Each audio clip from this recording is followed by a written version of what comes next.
अगर मैं किसी को गाइड करूं कि किस तरह से शुरू करना चाहिए और कहाँ किस तरीके से काम एक अच्छा आउटपुट निकालना, प्रोजेक्ट्स कितने आपको अर्निंग हो रही है प्रोजेक्ट्स पे, ये इतना मैटर नहीं करता। अगर आप का काम बहुत अच्छा है, हाई क्वालिटी वर्क है, वो बहुत ज़्यादा मैटर करता है। एंड देन कुछ टाइम तक तो आप बहुत अच्छा अर्न नहीं कर रहे होंगे। अगर आपका काम बहुत अच्छा है, एक टाइम आएगा कि आप एक्सपोनेंशियली बहुत तेजी से ग्रो करेंगे। उसका एक मैंने रोड मैप बनाया है कि आप किस तरीके से बेहतर और एक अच्छे ग्राफिक डिजाइनर बन सकते हैं। 3 कैटेगरी में या 3 स्टेप कह लें, 3 स्टेप में काम करें।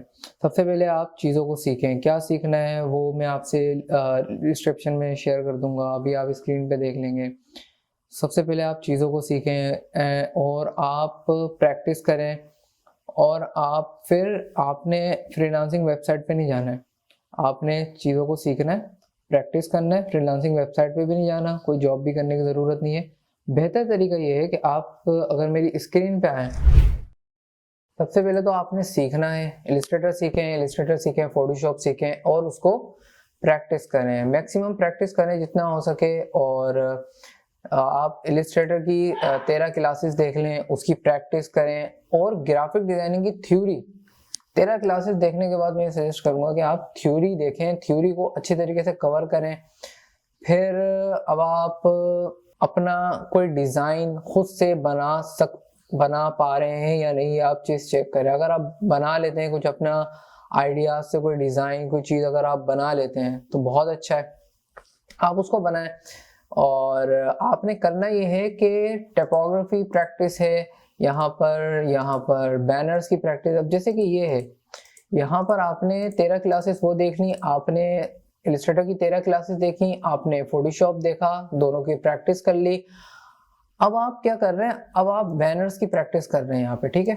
बैनर्स की प्रैक्टिस कर रहे हैं, अब आप प्रैक्टिकली ये देख रहे हैं कि ये बैनर बना के दिखाया। अब इसके अंदर आप अपने एलिमेंट्स यूज करेंगे, यही घड़ी आप यूज करें जरूरी नहीं है। इसी प्रोडक्ट का आप पोस्ट सोशल मीडिया पोस्ट बनाएं, जरूरी नहीं है। और अगर आप अपने आइडियाज, अगर आपके पास आइडियाज नहीं आ रहे तो आप सिंपली कॉपी करते रहे। आप यहाँ पर आ जाएं, आप बिहांस पे आ जाएं, बिहांस पे सोशल मीडिया का लोगों का काम देखें। और अगर आपको जो काम है अच्छा लगता है, आपको जिस डोमेन में भी बहुत अच्छा बनना है, आप उसको कॉपी करें।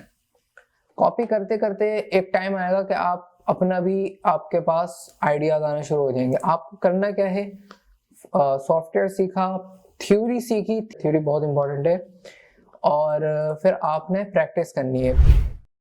आप जैसे कि डिज़ाइन बनाते हैं, किसी अपने से सीनियर बंदे को भेजते हैं, आप ये बोलते हैं कि यार ये देखो, ये डिज़ाइन में कोई गलती है, कोई चीज़ें हैं तो बताओ।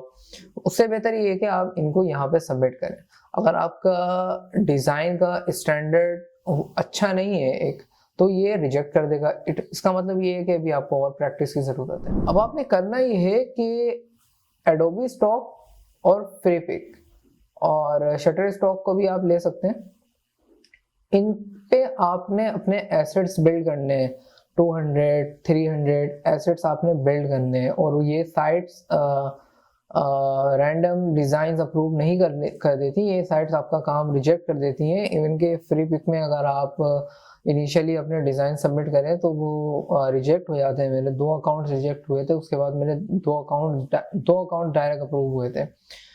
सो फ्री पिक की एक टिप मैं ये दे सकता हूँ कि आप मैक्सिमम फाइलें 20-25 फाइलें अगर आप सबमिट करें तो वो ज़्यादा बेहतर है।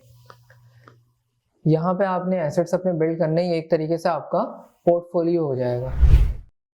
अच्छा, अभी हम अपने पुराने स्टेप्स को अगर रिवाइज कर लें तो सबसे पहले आपने ग्राफिक डिज़ाइनिंग में टूल्स को सीखा, सॉफ्टवेयर्स को सीखा। सॉफ्टवेयर्स को सीखने के बाद आपने थ्योरी को सीखा। थ्योरी को एग्जीक्यूट करके कुछ आइडियाज़ अगर पॉसिबल हुए या डिज़ाइंस कॉपी करना शुरू कर दिए और आपने प्रैक्टिस करना शुरू करी। प्रैक्टिस के बाद अब आपने तो कुछ अपने डिज़ाइन बनाना शुरू करें। अपने डिज़ाइन जब आपने बनाए तो उनके टेम्पलेट्स बना के आपने यहाँ पे आके सेल करना एक तरीके से। या आपका मेन फोकस सेल नहीं होना चाहिए कि कितने लोग डाउनलोड कर रहे हैं या कितनी आपकी अर्निंग है, आपका ये फोकस नहीं होना चाहिए।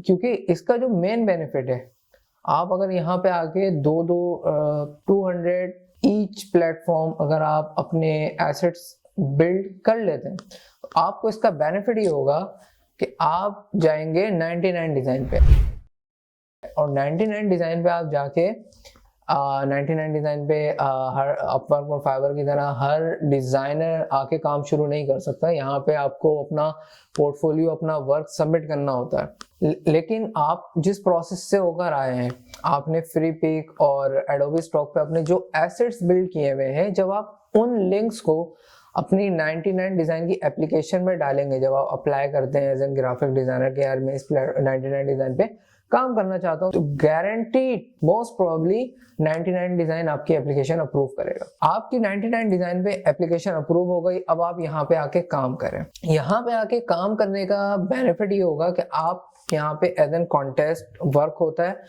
तो यहाँ पे आप आके कॉन्टेस्ट में पार्टिसिपेट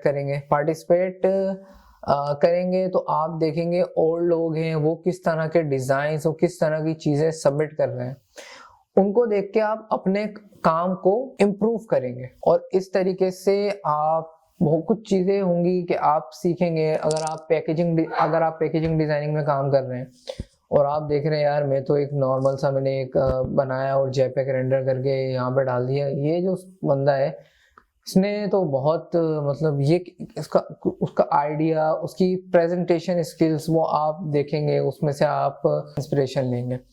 और यहाँ पे आप अपना टारगेट करें कि अगर आप entry level graphic designer, as an entry level graphic designer अगर आपकी एप्लीकेशन 99 डिज़ाइन पे अप्रूव हो जाती है, तो आप बहुत अच्छा काम कर सकते हैं। और यहाँ पे एटलीस्ट जो प्रोजेक्ट बजट्स होते हैं वो $100 होते हैं और मैक्सिमम थाउजेंड्स पे भी होते हैं, नॉर्मली 300 200। फाइवर वाला हिसाब नहीं है, $5 $10 वाला यहाँ पे, और हर बंदा काम भी नहीं कर सकता। अगर आप लेट्स सी कॉन्टेस्ट विन नहीं भी करते हैं, तो इससे 99 डिज़ाइन में जो आपकी पार्टिसिपेशन होंगी उससे आपका एक बहुत अच्छा पोर्टफोलियो बिल्ड हो जाएगा। और उसके बाद आपका जो काम अब आपको कोई प्रॉब्लम नहीं है। अब इस स्टेज पे आके 99 डिज़ाइन पे भी आके अब जब आपने काम कर लिया है, इस स्टेज पे आके आपके पास एक अच्छा पोर्टफोलियो है, अच्छी स्किल सेट है, और अगर आपको प्रोजेक्ट्स नहीं भी मिल रहे तो आप जा सकते हैं, अपवर्क पे जाएं, अब आप जॉब भी कर सकते हैं। जॉब के लिए जाएंगे, आपके पास पोर्टफोलियो ऑलरेडी रेडी है। तो ये जो ग्राफिक डिज़ाइनिंग सीखने के टाइम पे जो काफ़ी ज़्यादा प्रॉब्लम्स आती हैं, यार प्रोजेक्ट्स नहीं है, ये नहीं है, वो चीज़ें नहीं है, क्लाइंट से बात करने में प्रॉब्लम है, ये सारी हेडेक से आप दूर होके ईजीली एक बेहतर ग्राफिक डिज़ाइनर बन सकते हैं।